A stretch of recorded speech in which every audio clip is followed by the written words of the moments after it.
Chào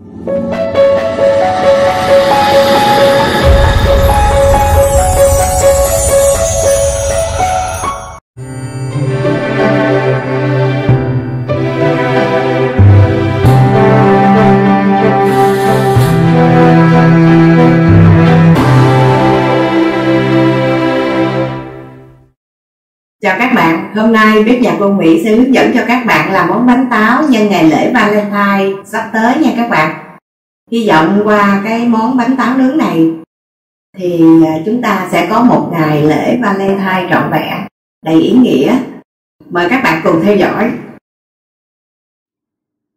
Để làm bánh táo nướng, cô cần thực hiện 2 bước. Bước thứ nhất là làm vỏ bánh và sau đó là làm phần nhân bánh.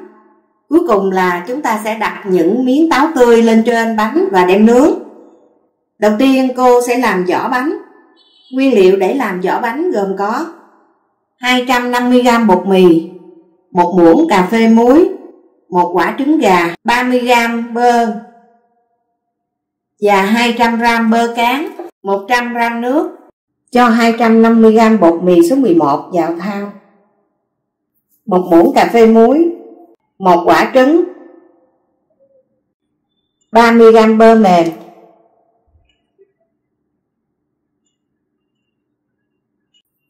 và 100g nước. Các bạn sẽ dùng máy đánh và chúng ta sẽ sử dụng trục xoắn này để đánh đều hỗn hợp tạo thành một khối dẻo.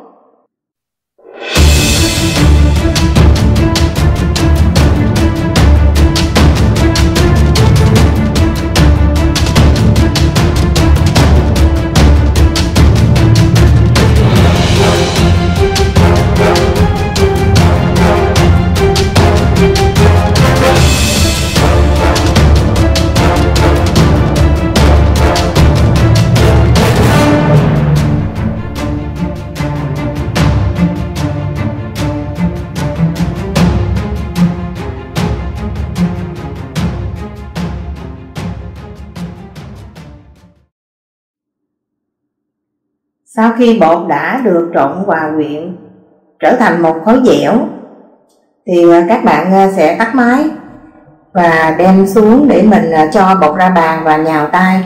Thì lưu ý đối với lại cái vỏ bánh táo nướng này, cô không cần phải nhào cho cái khối bột này nó quá dai nha các bạn. Mình chỉ cần tất cả nguyên liệu vừa được mà trộn hòa quyện là được rồi. Cho bột ra bàn.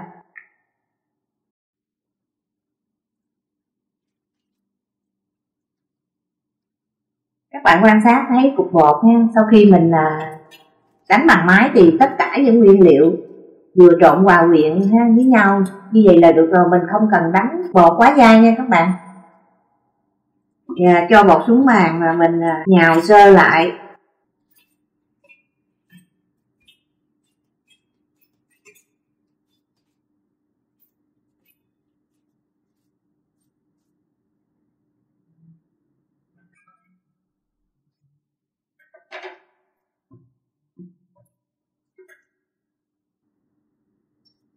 Gói tròn bột lại và cắt giống thật thôi các bạn. Mình chỉ cắt xuống chừng khoảng 1 phân thôi. Sau đó mình đẩy bột ra thành hình vuông.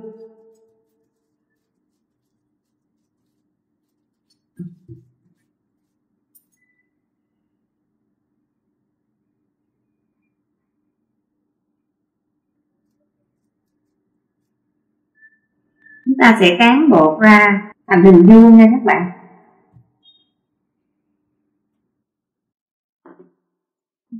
Nếu ở dưới bàn mà có dính bột thì chúng ta rắc thêm một ít bột khô để cho bột không dính, khối bột không dính xuống bàn nha.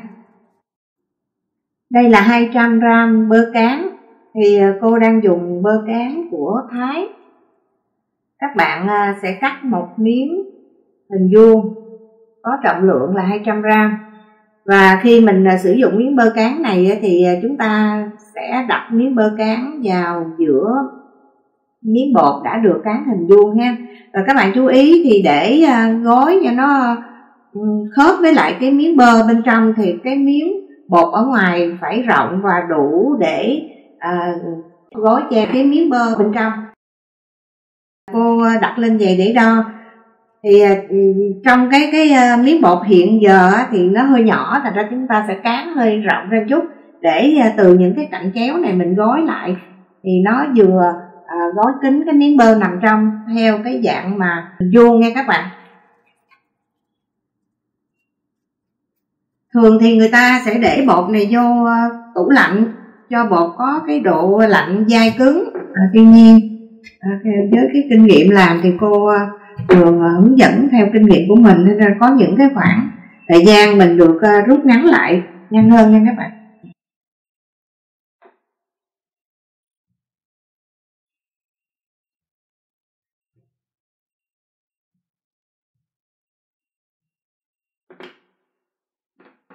Rồi thì bây giờ mình đã có một miếng bột được cán thành hình vuông hơi rộng hơn cái kích cỡ ban đầu.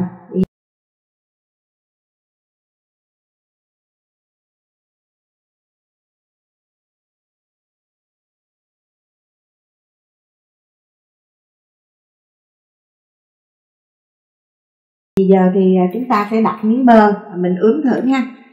Miếng bơ đã đặt theo cạnh chéo ha, nằm gọn bên trong miếng bột vừa đủ ha.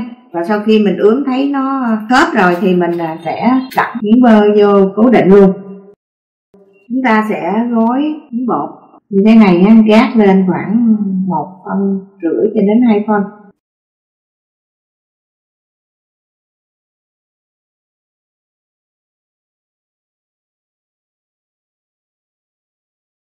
Đè sát miếng bột, cái miếng nó nằm sát vô không bung ra trong quá trình mình cán.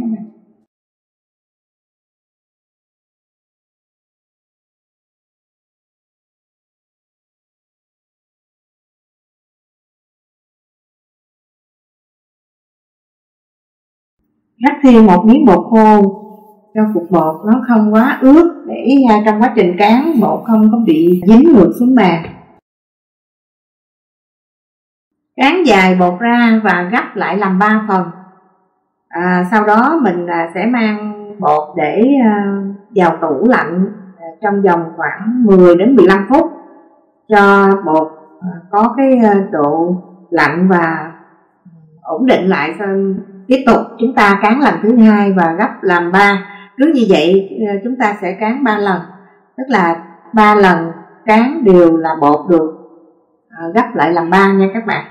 Và đây là lần cán thứ nhất sau khi cô đã gói bột kẹp với lại bơ bên trong. Trong khi cán có những cái bọng khí như thế này thì chúng ta sẽ ấy nhẹ cho cái khí bên trong nó không làm bể gói bột nha.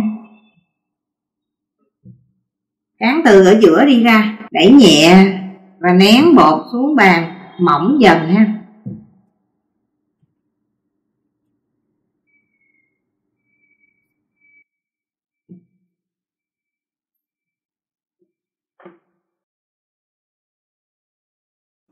Ở mỗi cái cạnh góc vuông này cô sẽ sửa lại cho bột có cái độ vuông góc để mình gói lại nó sẽ gọn ghẽ ha, không có bị dư bột.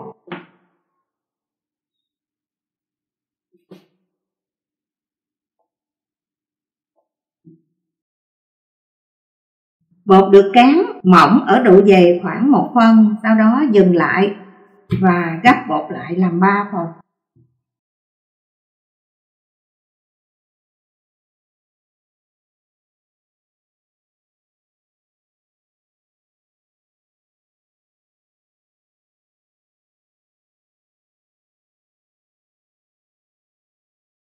Gói bột lại và để trong tủ lạnh khoảng 10 cho đến 15 phút nha các bạn.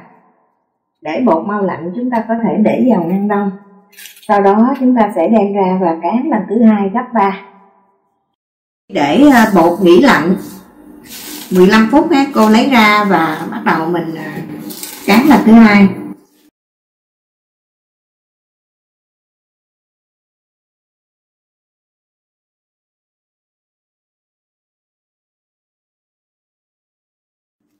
Giờ thì chúng ta sẽ tiếp tục cán và gấp bột lần thứ 3. Nếu các bạn sẽ cán theo cái chiều dọc.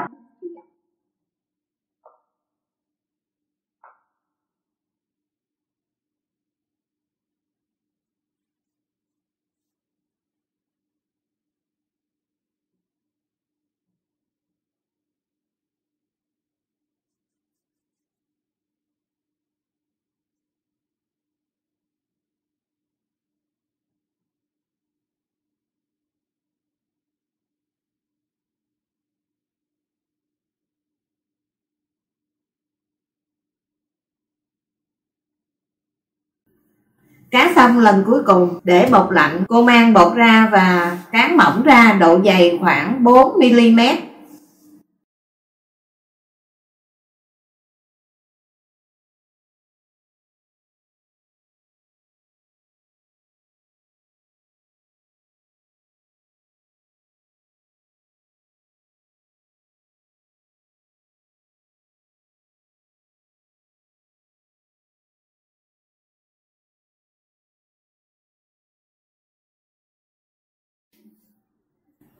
Sau khi đã cán bột mỏng ra có độ dày khoảng 4 mm thì các bạn sẽ nâng những miếng bột lên và cho bột có cái độ co rút lại hoàn toàn, tức là nãy giờ mình cán bột sẽ có cái độ dai, và khi cán xong mình để cho bột nghỉ chút xíu đồng thời chúng ta nâng miếng bột lên cho nó thoáng để bột có thể có cái độ co rút trở lại cái trạng thái ổn định.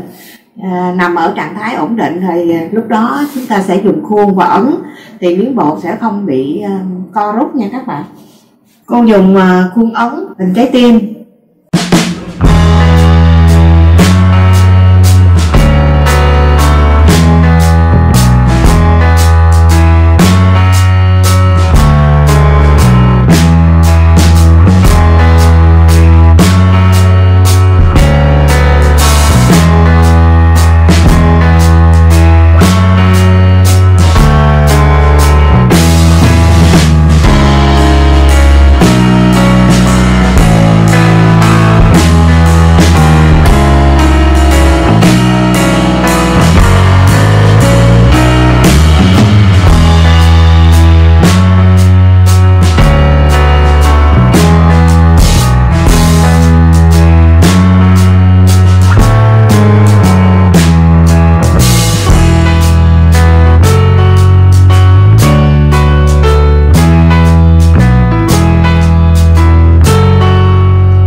Phần bột dư còn lại cô sẽ cắt sợi và chúng ta sẽ dùng những cái sợi bột này để đặt lên trên làm viền của hình trái tim nha các bạn.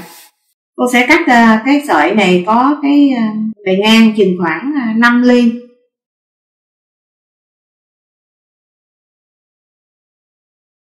Cô dùng một ít lòng trắng trứng quét lên trên mặt bánh ở cái phần viền bánh.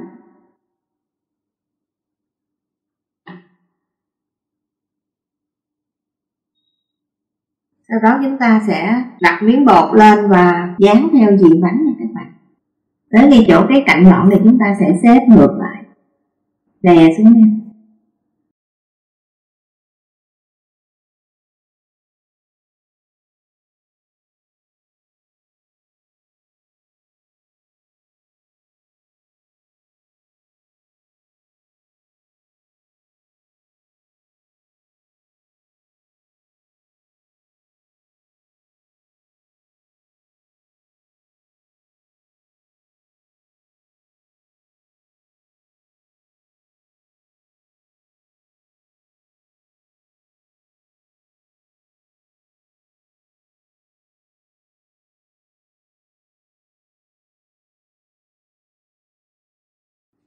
Tương tự vậy chúng ta sẽ viền miếng bột lên trên cạnh của hình trái tim để tạo một cái độ cao nhẹ, và bên trong mình sẽ cho cái phần nhân, sau đó đặt táo lên nướng.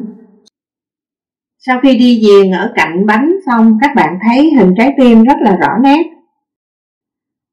Phần kế tiếp cô sẽ hướng dẫn cho các bạn làm cái phần filling, tức là cái phần nhân, hạnh nhân mình đưa vô trong bánh và bên trên mình đặt táo lên trên mặt bánh và đem nướng.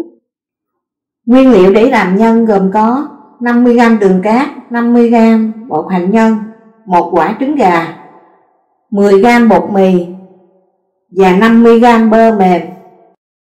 Cho bơ vào trong tô. Bước kế tiếp chúng ta sẽ cho đường vào, trộn đều hỗn hợp, sau đó cho 1 quả trứng gà vào và trộn đều. Cho 50g hạnh nhân bột,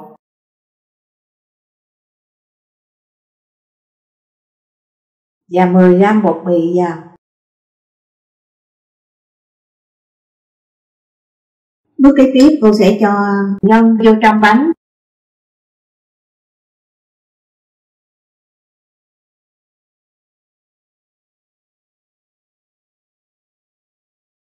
Trái táo này các bạn sẽ cắt ra làm 3 miếng theo chiều dọc nha.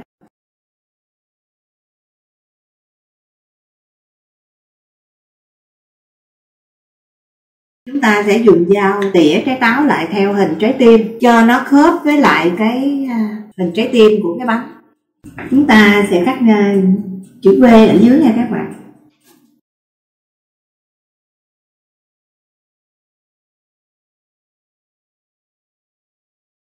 Và ở trên thì chúng ta sẽ cắt chữ V khuyết vô trong nha, và tỉa tròn.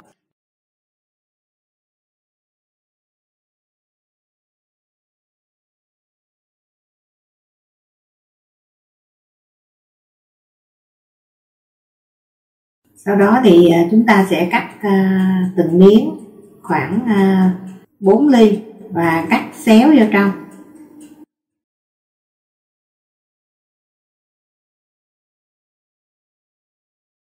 Trước khi nướng cô sẽ quét một ít trứng ở bên thành bánh nha các bạn. Sau đó mình cho bánh vào nướng ở nhiệt độ 170 độ. Nướng đến khi mà bánh nó vàng, thời gian nướng khoảng trong vòng 30 cho đến 40 phút nha các bạn. Bánh được nướng ở nhiệt độ 170 độ hoặc là 175 độ nha các bạn. Mở lò trước khoảng 10 đến 15 phút cho nhiệt độ ổn định. Sau đó mình cho bánh vô nướng, và thời gian nướng khoảng từ 30 đến 40 phút. Khi mà bánh nở cao lên và thành bánh vàng, lúc đó chúng ta mang bánh ra nha các bạn. Bánh đã vàng, cô mang bánh ra. Cô sẽ quét một ít mật ong lên trên bánh để tạo cái độ bóng, tăng thêm hương vị nha các bạn. Giữ cho những miếng táo này nó không có bị khô. Các bạn thấy bánh rất là đẹp. Chiếc bánh táo như những trái tim được lồng vào nhau. Bếp nhà cô Mỹ cảm ơn các bạn đã theo dõi video này. Chúc các bạn một ngày Valentine vui vẻ, đầy hạnh phúc. Hãy dành tất cả những tình cảm yêu thương cho những người mà mình thương yêu nha các bạn. Hẹn gặp lại các bạn trong video kế tiếp. Xin chào, tạm biệt.